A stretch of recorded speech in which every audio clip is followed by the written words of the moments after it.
ठाकरेंना धोका शरद पवारांकडूनच.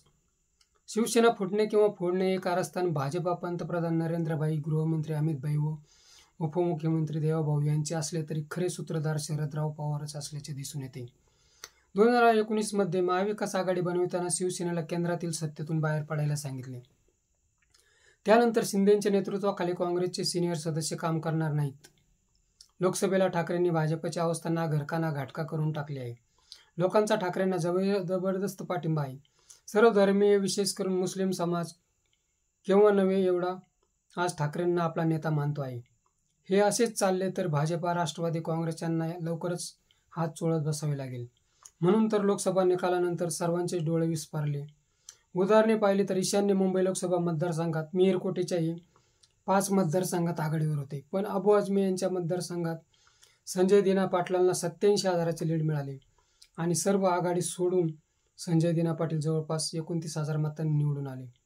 असाच प्रकार धुळे लोकसभा मतदारसंघात झाला. खासदार सुभाष भामरे 5 विधानसभा मतदारसंघात आघाडीवर होते, म्हणजे त्यांचा विजय जवळपास निश्चितच होता. पण मालेगाव विधानसभा मतदारसंघातून काँग्रेसचे उमेदवार शोभा बच्चाव यांना जवळपास 1,90,000 मतांचे लीड मिळाले. त्याने खासदार भामरे यांचे सर्व लीड कापून शोभा बच्चाव यांना जवळपास 30,000 मतांनी विजयी झाल्या. हे भाजपलाच काय पण काँग्रेस व शरद पवारांनाही अपेक्षित नव्हते. ही ठाकरेंची कमाल होय.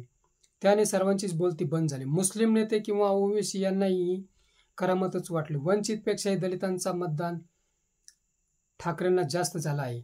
मुंबईत 6 पैकी ठाकरेंनी 4 जागा काढल्या. उत्तर पश्चिमचा निकाल तळ्यात मळ्यात असला तरी प्रथम कीर्तीकरांनाच विजयी घोषित केले होते. लोकसभेला पवारांकडूनच दगड फटका झाला. आजही पवार शिंदेशी सलोख्याचे वागतात. याचाच अर्थ ठाकरेंना कधीही दगा फटका होऊ शकतो. शिंदेच्या नेतृत्वाखाली आमदार काम करू शकत नव्हते. आता मात्र पवार वर्षावर जाऊन बैठका घेतात. यातून महाराष्ट्रात काय व कोणते भले होणार आहे? शिवसेना फुटल्याचे पवारांसाठी चांगलेच आहे. शिवसेना नामोहरम झाली तरच राष्ट्रवादीला भले दिवस येतील हे पवारांना कळले आहे. मित्र, हा व्हिडिओ कसा वाटला ते कमेंट बॉक्समध्ये सांगा व ॲक्शन मराठी चॅनलला सबस्क्राईब करा.